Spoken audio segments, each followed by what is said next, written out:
오늘 느헤미야 2장 5절부터 10절의 말씀을 우리 형제가 홀수절을, 자매가 짝수절을 주신 말씀 같이 봉독해 보도록 하겠습니다. 느헤미야 2장 5절부터 10절까지의 말씀입니다. 봉독합니다. 시작.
사람 도비야가 이스라엘 자손을 흥하게 하려는 사람이 왔다함을 듣고 심히 근심하였더라.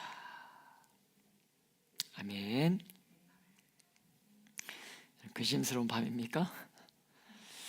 축복합니다. 우린 지난주 그렇게 오랜 시간 기도했던 느헤미야의 기도가 응답되는 그 순간에, 그 역사적인 순간에, 이런 기도하면서 간절히 기도했던 것들이 응답받았던 경험들이 있으시죠?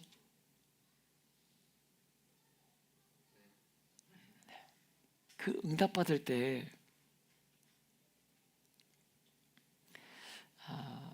그 기쁨으로 바로 달려가는 것이 아니라 바로 그 일하시는 하나님 앞에 다시 한번 기도하고 묻는 그런 에레미야의 모습을 보면서 하나님께 평소에 기도로 훈련되어 있는 모습이 얼마나 중요한가 라는 것을 우리가 지난주에 말씀 나눴었는데요. 여러분, 어떤 면에서 이제 싸움은 여러분 끝난 것 아닙니까? 4개월이나 하나님 왕 앞에 은혜를 입게 해주세요 간구하면서 기도의 자리에 나갔고, 결정적인 그 순간에 왕에게 말하기 전에 다시 한번 하나님 앞에 기도하고 있는, 그러니까 오늘 우리가 계속해서 읽고 있는 5절부터의 말씀은 사실 어떤 면에서 볼 때 이미 게임이 끝난, 모든 것이 다 끝난 게임이라고 우리가 볼 수 있는 거죠. 그럼에도 이 5절의 앞부분을 보면 여러분 세번역 성경으로 뭐라고 기록되어 있냐면, 같이 한번 읽어볼까요? 시작.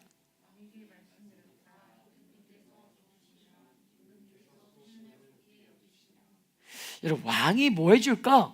하고 물은 건데, 느헤미야가 겸손함과 온유함을 가지고 그렇게 왕 앞에 나가는 것들에 실패하지 않아요.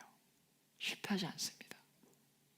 종에게 왕이 정말 은혜를 베풀어 주시면 이렇게 해주시지 않아도 됩니다. 끝없는 그 겸손함과 온유함으로 왕 앞에 서고 있는 이 느헤미야. 5절 뒷부분을 이어서 보면 소신의 조상이 묻혀있는 유다의 그 성읍으로 저를 보내주소서, 그 성읍을 다시 세우게 하여 주시기를 바랍니다. 여러분, 왕에게 느헤미야가 원하는 것이 무엇입니까? 나를 보내주세요. 내가 가서 성읍을 다시 짓고 성문을 닫겠습니다. 여러분과 제가 하나님께 기도하는데 우리를 기다리게 하실 때 하나님은 기다리는 과정을 거치게 하실 수는 있지만 절대로 여러분 시간을 낭비하는 법은 없다고 말씀드렸었는데요. 기다리면서 무엇을 느헤미야가 깨달았던 것입니까? 지금 이 시간에 예루살렘 성벽이 허물어진 것과 성문이 다 불탄 것에 대한 슬픔을 가지고 기도하다 보니까 뭐 한 거예요? 기도의 제목이 뭐인 거예요? 그 기간에 선명해지는 거예요. 선명해지는 겁니다. 이번 주에도 청년 한 명 양육 모임을 끝내면서 약간 끝나니까 기분 좋은 것 같더라고요. 오늘 안 나왔네요. 끝나서 안 나왔나? 오늘 일하느라 안 나왔나? 끝나니까 약간 기분이 좋아지는 것 같았어요. 마지막에 제가 뭘 권면했냐면 선명해야 된다. 목표가 선명해야 된다. 여러분, 성도의 신앙생활 가운데 신앙의 또 여러분요, 이 믿음의 연조가 더해져 갈수록 우리 안에 있어야 될 것이 무엇입니까? 선명해지는 거예요. 하늘을 향한 하나님의 말씀에 대한 선명함, 성도로서의 그 삶에 대한 선명함, 흐려지거나 여러분 무뎌지거나 여러분 그런 것이 아니라 가면 갈수록 더 선명해져야 된다는 거예요. 그것이 성도의 삶이라는 거예요. 그것이 성도의 삶이어야 된다는 것입니다. 여러분, 여러분의 삶 가운데 하나님 주신 그 꿈과 비전, 또 여러분 삶의 자리가 믿음의 연조가 더해져 갈수록 얼마나 더 선명해지는지 모르겠어요. 구체적으로 되어가는지 모르겠어요. 오늘 느헤미야가 그렇게 기도했는데 여러분요, 느헤미야가 일어나고 있는 일이 무엇이에요?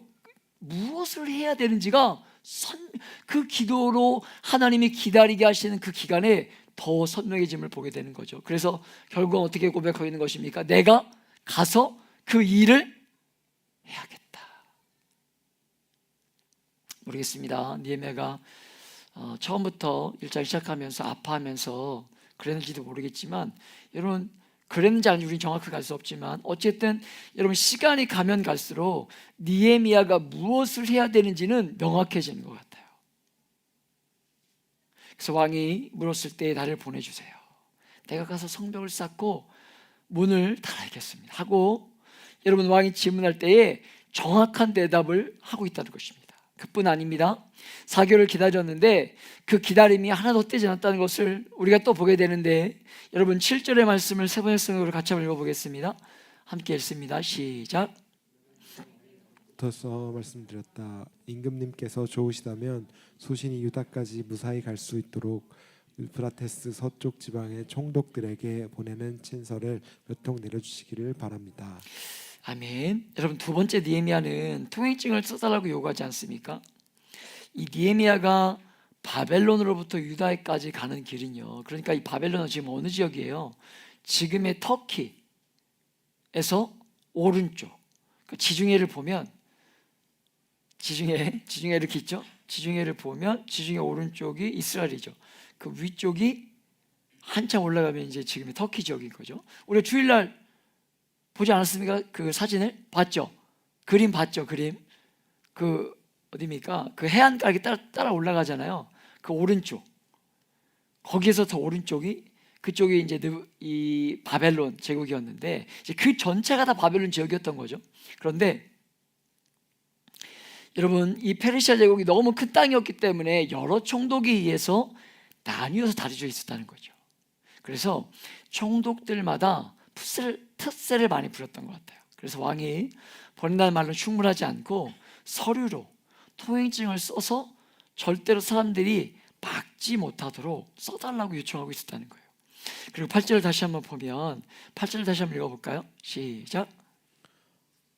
또 왕실 숲을 맡아보는 아삽에게도 나무를 공급하라고 친서를 내리셔서 제가 그 나무로 성전 옆에 있는 성체 문짝도 짜고 성벽도 쌓고 소신이 살 집도 짓게 하여 주시기 바랍니다. 아멘. 문을 만들 나무를 주시고 성벽을 쌓을 수 있는 것을 주시고 내가 가서 거하게 될 집을 짓기 위한 재료도 주세요. 이렇게 요청하고 있는 거예요. 아니 여러분, 우리가 지난주까지 말씀을 보면서 두려워했던 것이 무엇이에요? 느헤미야가 감히 왕 앞에서 그렇게 아랬다가 어떻게 되는 거예요? 죽을 수도 있는, 여러분 그런 자리에 있는 것이 신하의 자리라고 말씀드리지 않았습니까? 그런데 여러분, 하나님이 기도하면서 때가 되자 하나님의 기회를, 하나님의 그 두려움의 자리를 어떻게 역사하고 계시냐면 이렇게 구체적으로 간구할 수 있는 기회를 허락해 주시더라는 거예요. 여러분, 이것이 너무나 중요한 이야기로, 여러분요, 우리가 이 땅을 살아가면서 이 땅을 살아가는 많은 사람들이, 보통의 사람들이 어떻습니까? 우리가 특별한 어떤 큰 문제가 해결되고 나면 나머지는 잘 말하지 못하는 게 우리들의 모습이지 않은 그런 생각들을 가지게 돼요. 왕 앞에서 뭘 하려니까 두렵고 또 감사하다. 그러니까 다 말하지 못하고 내가 생각해서 중요한 것만 마음에 말하고 마는 것이 대부분의 사람들의 모습이고 경향이지 않은가, 이런 생각들을 가지게 돼요. 특별히 그것이 내 일과 관련돼 있을 때는 더 그런 것 같아요. 느헤미야는 4달을 기다리며 기도해 왔는데 기다리는 시간이 낭비가 되지 않게 구체적인 계획을 가지고 기도하던 중에 준비가 되자 왕이 물을 때에 기다렸다는 듯이 필요한 것들을 전부를 아뢰는, 다음에 보겠지만 여러분, 정말 주님이 기다리며 사모하며 기도했던 사람들에게 여러분, 주님이 어떻게 응답하시냐면 구하고 찾는 것보다 넘치게 응답하심을 경험하게 돼요. 그렇게 놀라운 일들이 일어날 때에 느헤미야가 어떻게 이야기할 수 있지 않았겠냐는 것입니다. 여러분, 이런 일이 일어날 때에 어쩌면 그렇게 얘기했을지도 모르겠어요. 그래, 제대로 잘 흘러가는구나. 내가 그동안 술 맡은 관원장으로 왕과 관계를 맺으면서 잘 살았다, 이런 생각이 들었을지도 모르겠어요. 여러분, 그런데 우리가 몸담고 살아가는 이 사회는요, 누가 뭐라고 해도 이런 연관선상에서 연주를 잡아야 한다, 이런 이야기를 많이 하게 돼요. 누가 밀어주고 당겨주냐에 따라서 인생이 좌우된다, 이렇게 가르치지 않습니까? 그래서 아무리 신앙이 좋은 사람들도 사람들의 눈치를 보면서 어디에 연줄을 대고 어디에 선을 서야 되는지, 이런 것들에게 마음을 빼앗기는 것이 우리의 인생이지 않냐는 것입니다. 저만 그래요? 이번 주 어떤 분과 양육 모임 하다가 그런 얘기를 제가 예화 중에 한 적이 있어요. 예전에 제가 우리 교회로 오기 전에 저기 김천에서 먼저 콜이 왔는데,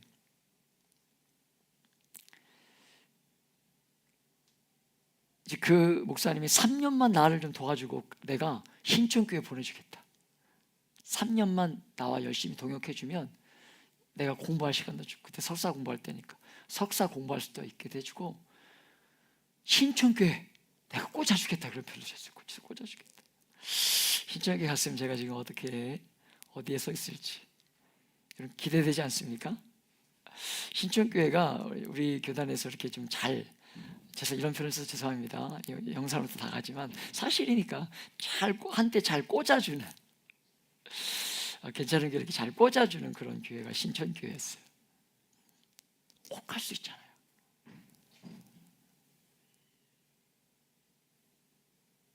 여러분, 그게 인생이잖아요. 나도 저주를 잡으면, 저주를 서면 저 사람 인맥만 내가 잡을 수 있습니다. 여러분, 어때요? 지금도 여러분의 삶이 그렇게 돼야 잘 될 것 같아요? 그렇게 해서 잘 되는 게 뭘까요? 잘 되는 게 뭐예요? 여러분이 정의하는 잘 되는 건 뭐예요?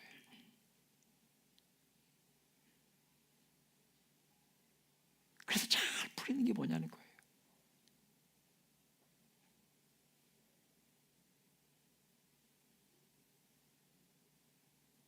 여러분, 믿음으로 살기 어렵다고 말하는 이유는 그렇게 사람들에게 잘 보여야 결국 이 땅에서 길이 열린다, 그렇게 생각하기 때문이지 않냐는 거예요.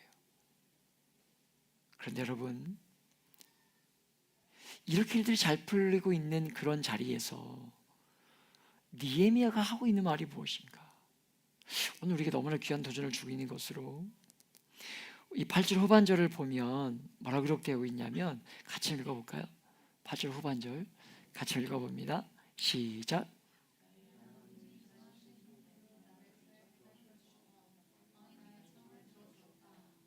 자기 자랑을 하지 않아요. 자기 자랑을 하지 않습니다. 사람을 높이고 자랑하지 않습니다. 하나님께 영광을 돌리면서 하나님의 선한 손이 도우셨다. 하나님이 높이고 하나님을 높이고 있다는 거죠. 지난번에 떨어졌지만 여러분 8강에서 이기고 나서 탁구 이 여자 대표팀이 탁구에서 4강에서 떨어졌죠. 근데 8강에서 이기고 나서 그 이은혜 선수 맞죠? 성이 이씨 맞나요? 이은혜 선수가 인터뷰하는 거 들어보셨나요? 하나님이 하셨다. 그렇게 고백하더라고요. 하나님이 하셨다.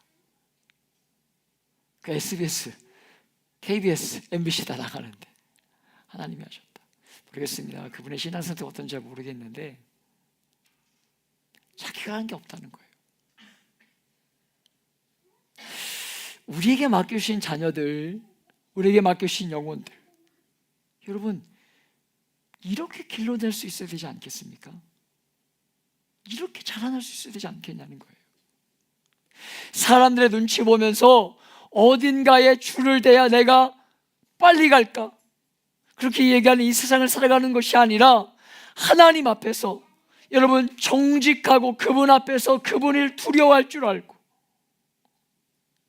정말 그분 앞에 무릎을 꿇을 줄 알고 여러분 결정적인 순간이 왔을 때에 사람을 찾는 것이 아니라 하나님을 찾고 그 결정적인 순간에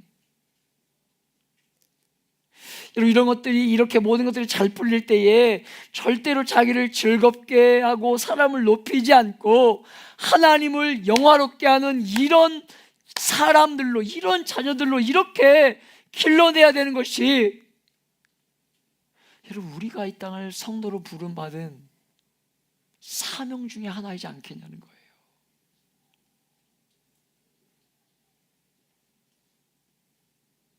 여러분 우리의 다음 세대가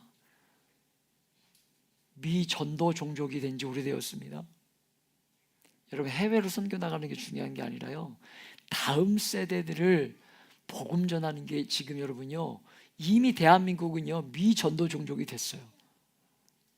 대학생과 아이들이 학생들이 미전도 종족이 되어버렸어요.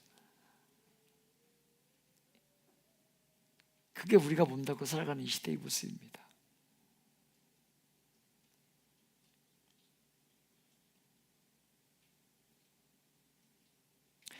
여러분 언제까지 어쩔 수 없다. 어쩔 수 없지. 승진하려면 어쩔 수 없지. 장사하려면 어쩔 수 없지. 먹고 살려면 어쩔 수 없지. 이렇게 말하면서 믿음으로 살지 못하는 일을 계속해서 반복하고 여러분 이렇게 구약시대에 바빌론의 포로로 끌려갔어도 했던 일을 오늘 같은 시대에는 하지 못하면서 계속 합리화하고 핑계대고 반복되는 인생 우리가 언제까지 살게 해야겠냐는 거예요. 이제는 정말 하나님을 영화롭게 하고 하나님을 높이고 사람을 아끼고 존중하게 존귀하게 여기는 사람 존귀하게 여기며 사랑하는 그런 다른 일을 해야 될 때가 여러분 지금이라는 거예요. 하나님의 말씀을 계속 보세요. 모든 것이 일사천리로 여러분 일사천리이지 않습니까?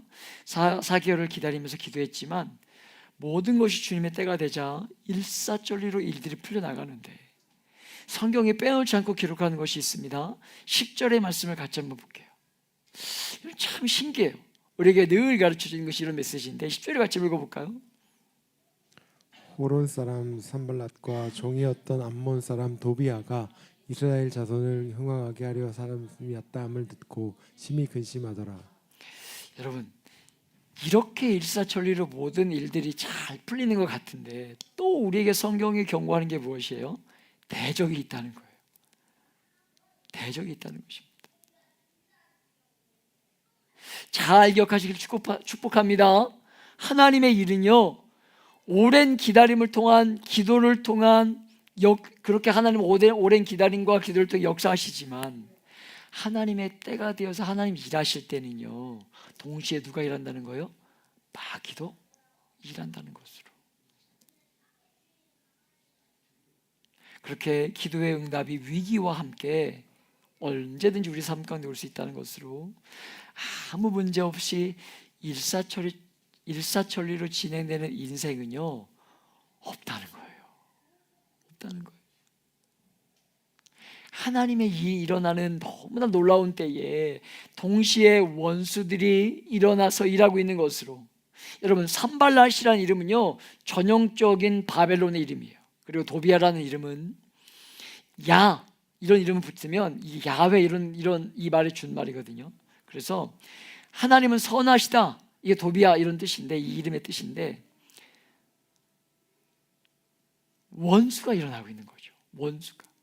여러분, 하나님의 일을 하는데 하나님의 대적들이 어디에서 지금 일어나고 있는 거예요? 안에서, 그리고 밖에서 일어나고 있는 거예요. 안과 밖에서.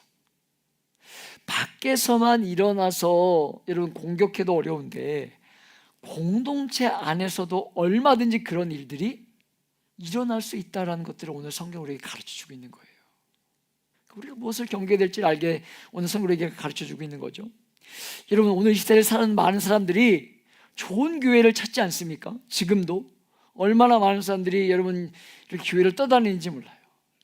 지난주에도 우리 저 뒷자리에 오셔가지고 성경책 들고 오시고 10,000원 헌금하고 가시고 뜨겁게 찬양하다 가신 분이 계시지 않습니까? 성경책을 들고 오셨잖아요. 이제 그런 분은 대부분 그렇게 얘기해 주시더라고요. 우리 집사님께서, 우리 교회 유일하게 계신 어른 집사님께서 대부분 교회를 찾는 사람이다, 그 얘기해 주셨어요. 그러다 쏘사같이 가셨어요. 인사도 안 하고. 여러분, 교회를 탐방하고 찾는 사람들이 많아요.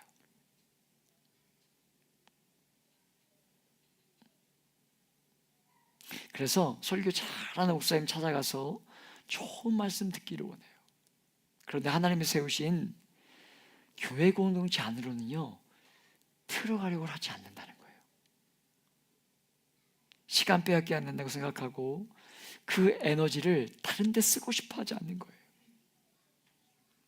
여러분, 또 예전에 관계 안에 들어가 봤는데 너무 상처가 많은 거죠. 그러니까 좋은 공동체 같아 보이는데 이런 사람들이 있는 것 보게 된다는 것입니다. 여러분, 교회는 구원이 필요 없는 완전한 사람들의 모임이 절대로 아닙니다. 절대로 아니에요. 100% 은혜가 아니면 구원이 불가능한 사람들의 모임이 공동체예요. 공동체. 완전한 사람들의 모임이 아니라 죄인으로 태어나 죄를 가지고 살다가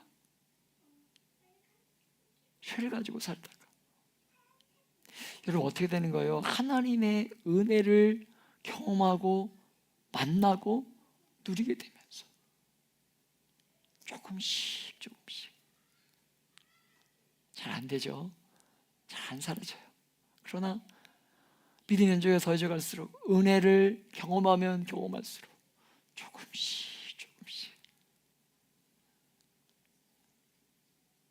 하나님의 은혜가 임하는 것들을 경험하고 드러내고 표현하면서 서로를 인정해주고 받아줄 수 있는 곳이, 줘야 하는 곳이 공동체라는 거예요.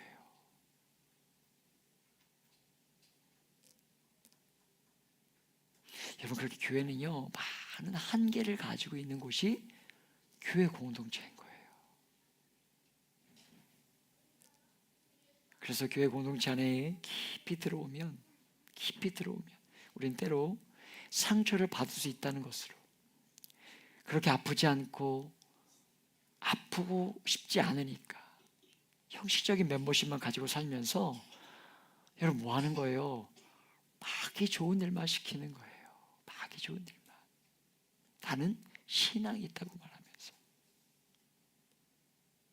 그래서 안팎에 일어나는 반대와 대적들을 감당하면서 우리를 넘어뜨리고 아프게 하고 실망시키는 사람들을 받아내면서 하나님의 집이 지어지고 하나님의 일이 이루어지고, 마지막에 주님 우리를 보시면서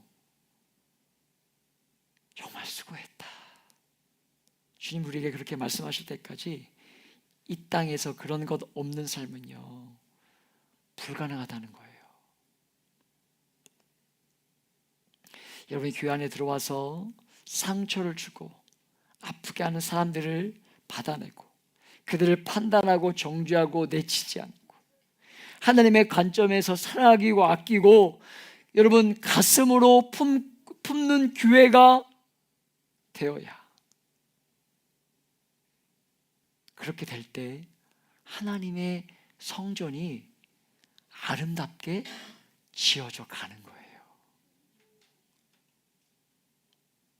완전한 곳에 우리가 들어와서 완전해지는 게 아니라 그렇게 함께 지어져 가는 거예요.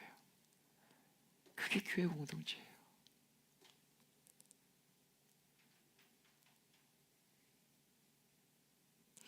우리가 앞으로 계속 보겠지만 예루살렘 성벽을 짓는 이 과정은 반복되는 그 대적들을 마주하고 받아내면서 하나님의 일이 완성되는 것입니다. 너무 좋은 사람들을 만나서 여러분 교회 오면 아무 어려움이 없는 그런 신앙생활은요 불가능한 거예요.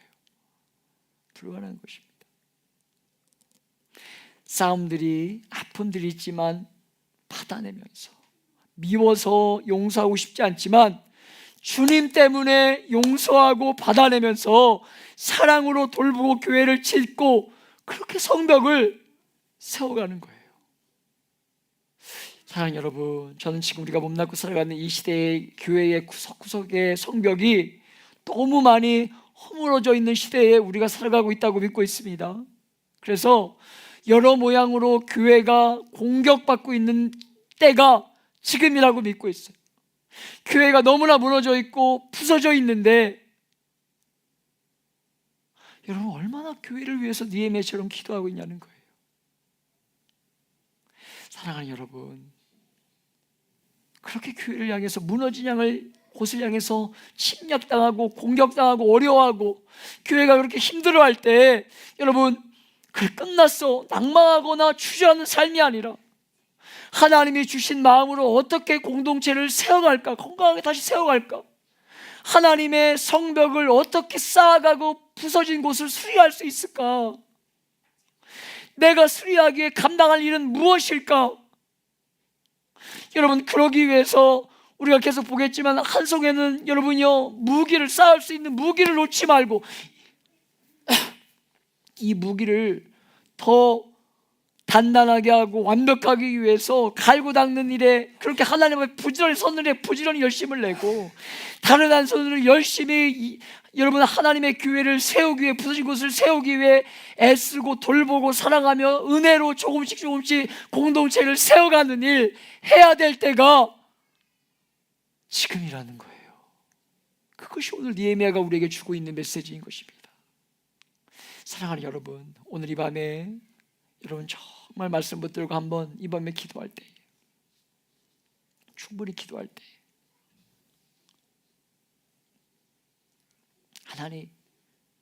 하나님의 그 교회를 오늘 느헤미야가 그렇게 간구하는 것처럼 구하고 간구하면서 성벽을 어떻게든 보수하려고 준비하고 있던 그 느헤미야처럼 하나님, 내 손에 한 손이 들린 그 무기를 통해서 대적과 싸움이 이기기 위해서 잘 갈고 닦으며 뿐만 아니라 한 손으로 하나님의 은혜를 구하며 하나님의 무너진 그 성벽을 보수하는 데 사용하는 애쓰는 내 삶이 되게 도와주옵소서.